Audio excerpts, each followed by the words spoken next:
Conforme a gente avança dentro do mundo corporativo, eu acredito que a gente vai mudando algumas perspectivas dentro de um mesmo acontecimento da nossa rotina, do nosso dia a dia. E uma dessas perspectivas que vai mudando conforme a gente vai avançando são as conversas, as discussões que são criadas, as coisas que acontecem. Quando a gente está lá no começo, a gente participa dessas conversas, as reuniões aparecem, os grupos aparecem, as threads aparecem, e aí a gente participa daquilo, né?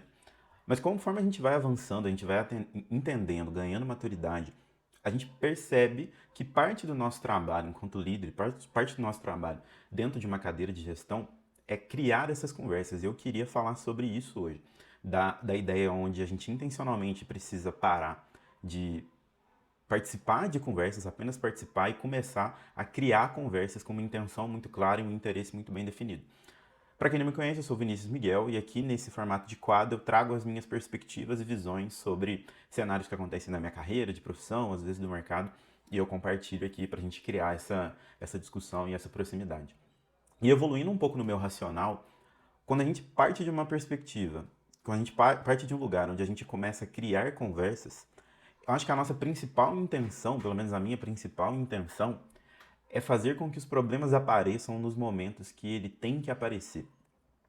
E isso é muito sutil e é algo que eu queria discutir aqui, que em alguns momentos a gente pensa que a gente vai evitar problemas. E eu acho que isso gera mais desgaste e uma expectativa um tanto quanto falha de como que as coisas vão realmente acontecer. Eu acho que criar essas discussões, elas fazem com que os problemas sejam ditos na hora que os problemas têm que ser ditos, com quem tem que ser dito e quando tem que ser dito ali naquele momento. E existem alguns cenários, algumas coisas que eu queria trazer aqui que facilitam esse processo, pelo menos para mim, desde quando eu me tornei consciente dele.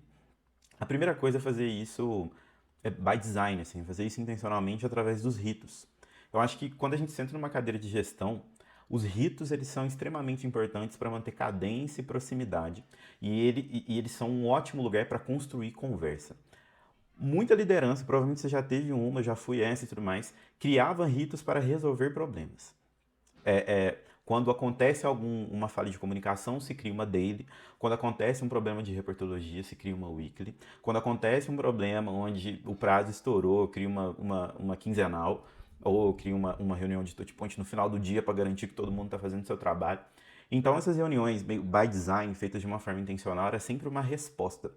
E a intenção daquele rito era monitorar o que estava sendo feito. Não é garantir que as conversas importantes estejam acontecendo. Então, eu acho que um caminho para isso é pensar no rito de uma forma intencional, conseguir criar ritos de uma forma intencional para conseguir criar essas conversas, né? Intencionalmente, criar essas conversas. E cabe muito da nossa responsabilidade garantir que as conversas necessárias para aquele rito estejam acontecendo. Então, cara, no formato do rito que a gente define, uma daily são conversas curtas de impedimentos e trocas para a gente entender o que está acontecendo no tático. Uma reunião semanal é para a gente discutir avanços e perspectivas estratégicas ao longo daquele intervalo.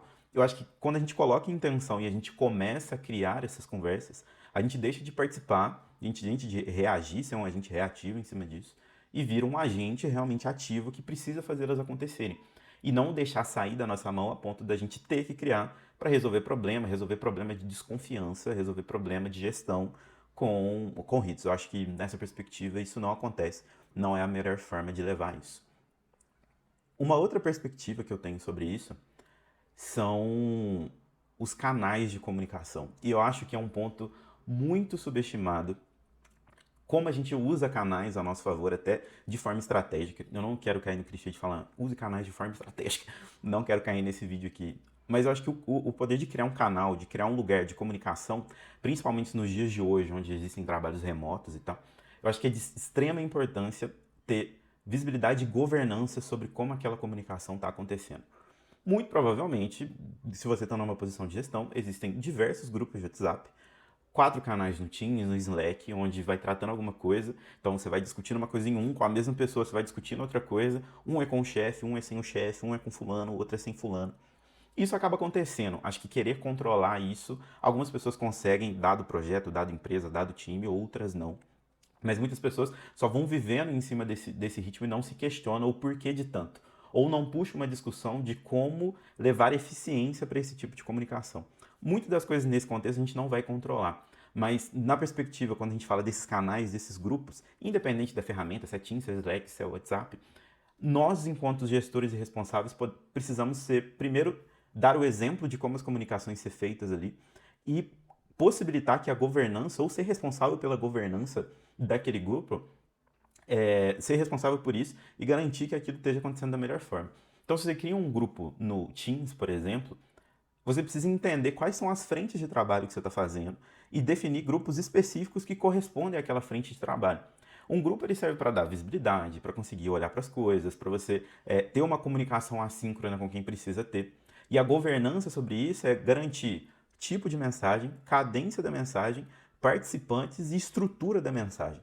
Quando a gente fala de comunicação assíncrona, estrutura é quase tão importante quanto o conteúdo. Às vezes você fala repassa um conteúdo muito bom e relevante numa estrutura de comunicação que ela não é fácil de entender para quem está ali. E a ideia de um grupo é que todo mundo fique sabendo, sem você ter que avisar pessoa por pessoa, que as coisas estão acontecendo. Então, acho que aquele momento aquele local é um local de governança, é um local muito estratégico, que quando a gente olha para essa perspectiva de criar esses canais com uma certa intenção, criar essas conversas, é uma grande ferramenta para as coisas avançarem, para a gente conseguir criar esses canais muito bem. E muitas vezes a gente só era envolvido, só aparecia, acontecia essas coisas e tudo mais. Grande parte dessa reflexão, e aí ó, compartilhando um relato para mim, veio quando naquele primeiro momento você começa a perder a mão de quem está comunicando o que, quando, para quem, qual é aquele momento e o que você vai. E a gente acaba chegando num ponto muito interessante, que não era a discussão central desse vídeo, mas é a base para você conseguir criar conversas de uma forma extremamente estratégica e segura é você ter um bom mapeamento de stakeholders. Além de criar conversas de uma forma intencional e não de uma forma reativa, com quem criar essas conversas e quando criar essas conversas, ao meu ver, é a base para a gente conseguir fazer isso bem. Acho que não faz sentido, não tem relevância um grupo do WhatsApp onde você vai comunicar coisas para quem não precisa estar ali, ou você comunica coisas ali para quem em outro lugar, para quem deveria estar, deveria participar daquilo. E acho que é muita relevância. Uma matriz de stakeholder muito bem definida de qual que é o nível de influência, quem que é o cargo da pessoa, faz sentido eu ter um grupo com aquelas coisas ali. Então, quando a gente olha estrategicamente para algumas coisas, cara, num grupo que você vai discutir coisas simples do dia a dia, dilemas da operação, faz sentido ter um diretor executivo ali, alguém a nível de presidência, faz sentido. E aí esses questionamentos a gente vai resolvendo, entendendo. E quanto mais a gente tem os stakeholders mapeados, melhor a governança a gente consegue fazer na intenção e na gestão dessas comunicações, assim. E eu acho que o que muita gente também peca, e às vezes eu peco também no meio disso, cara, fala o que precisa onde precisa, sabe? Muitas vezes, muita gente às vezes manda mensagem no grupo, copia e cola no outro, e o que está sendo copiado e colado é uma ata de uma daily. Isso não é criar comunicação de uma forma intencional, isso não é gerar visibilidade. Isso é quase uma preguiça disfarçada de um instrumento de defesa para você falar que você avisou, que você está reportando coisas. Mas parte do nosso trabalho é garantir que a mensagem chega na forma que ela precisa chegar para quem ela precisa chegar. Às vezes você fala a mesma coisa de formas diferentes, porque é uma comunicação mais preventiva do que reativa. Né? Preventiva, estrutural, gerar visibilidade, trazer para a conversa quem precisa trazer.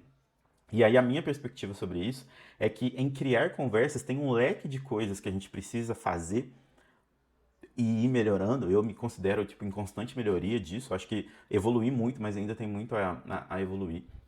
De conseguir ver a criação desses espaços de conversa, criação dessas estruturas de trabalho de uma forma mais intencional e estruturada para garantir que as coisas aconteçam como elas têm que acontecer.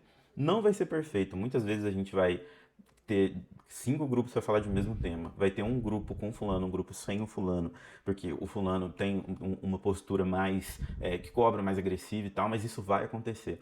Mas como a gente maneja isso, o que a gente fala em cada momento, nós como líderes de gestão temos que dar esse tipo de exemplo, sabe? Então, na minha perspectiva, recapitulando, acho que primeiro, ter a intenção de criar esses canais de comunicação quando a gente sai de um lugar onde a gente está mais operacional e vai para um lugar mais estratégico, a gente para de participar e precisa criar esses canais que precisam acontecer. Segundo, os ritos eles têm que ser by design, eles têm que ser orquestrados, não tem que ser uma reação a um problema.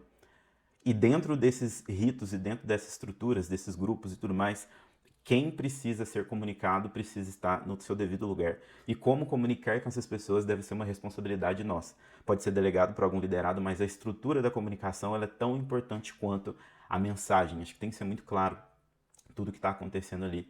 E para fazer isso muito bem, é mapear quem a gente precisa adicionar nessas conversas. Mapear stakeholder, entender o interesse, entender o timing, entender o momento. A gente começa a falar mais e a comunicação vira uma ferramenta de previsibilidade e gerar visibilidade do que uma ferramenta de ataque ou um apontar de erros e tudo mais. Então, essa forma preventiva e mais estratégica, chegamos na palavra, de fazer esse tipo de coisa. E eu queria ouvir a sua perspectiva sobre. Você tem criado conversas para o seu time e para as estruturas que você trabalha de uma forma intencional ou reativa? Esses canais que você cria, essas comunicações que você cria, você consegue manter elas de uma forma intencional? Você tem uma rotina de manter essas comunicações vivas? Você está comunicando da frequência correta, da forma correta?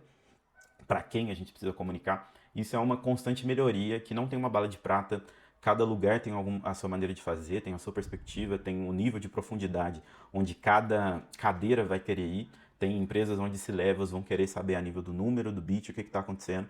Tem empresas onde o C-level vai querer saber sobre uma linha no DRE, o que aconteceu, o que não aconteceu, e o meio do caminho, outras pessoas são responsáveis por isso. É do nosso tato e da nossa responsabilidade entender como que a gente está dentro do ambiente que a gente está. E essa é a minha perspectiva, essas são as minhas provocações, se você tem criado essas conversas e o que você pensa sobre isso. Deixa aqui nos comentários, comenta. Obrigado por ter assistido até aqui e até o próximo vídeo. Abraço.